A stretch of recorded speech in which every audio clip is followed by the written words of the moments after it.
รียนซ้ำยุงห้องเพลงก่อน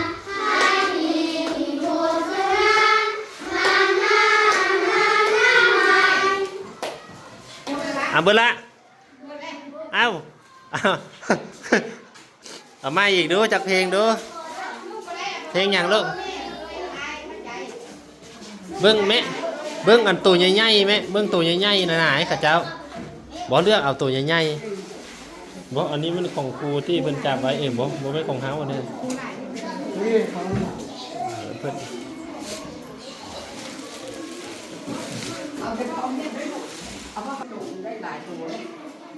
กำลังใหญ่เอาไว้ในโต๊ะก็เลือกสิ่งเลือกไปได้เลย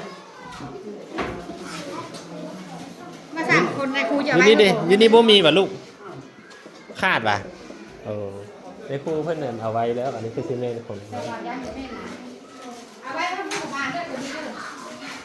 ยวาง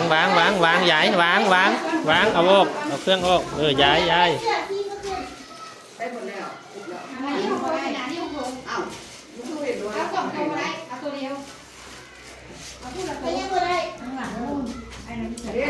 กเสร็จได้ดีของใครอันนี้ของเราเลยเราได้กันนะเอาเสื้อยังไม่ได้เอาเปลี่ยนให้เราตัวใหญ่ก็ได้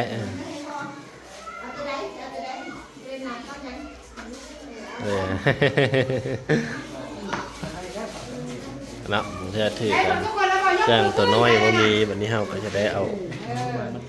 เครื่องตัวใหญ่นะไปให้ครอบครัวเนาะ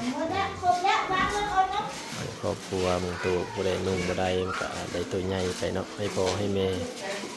บ่ได้จึงไปรวมไทยแล้วเดี๋ยวข้างนอกไทยในห้องน้ำนี้เนาะเฮียอนุบาลน้องน้อยเฮากะมาเรียนแถวเอาเครื่องโอ้ยเครื่องบ่พอเด้เนาะเครื่องน้อยก็เหลือน้อยเดียวคักบัดนี้นะ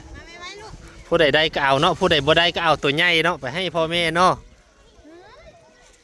มีแต่ว่าให้ในครูเบิ้งกันผู้ใดที่แบบบ่มีเทๆหันใหญ่เขาเจ้าก้อนแล้วบัดผู้ใดพอมีได้แล้วก็ย้ายตัวใหญ่ไปพ่อแม่เพิ่นย้ายมันบ่ครบกันตัวน้อย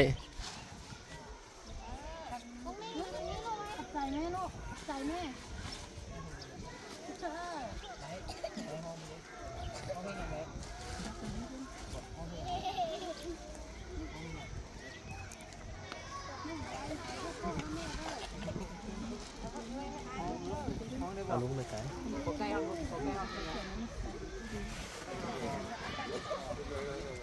เงียนบ้านซ้ำยุง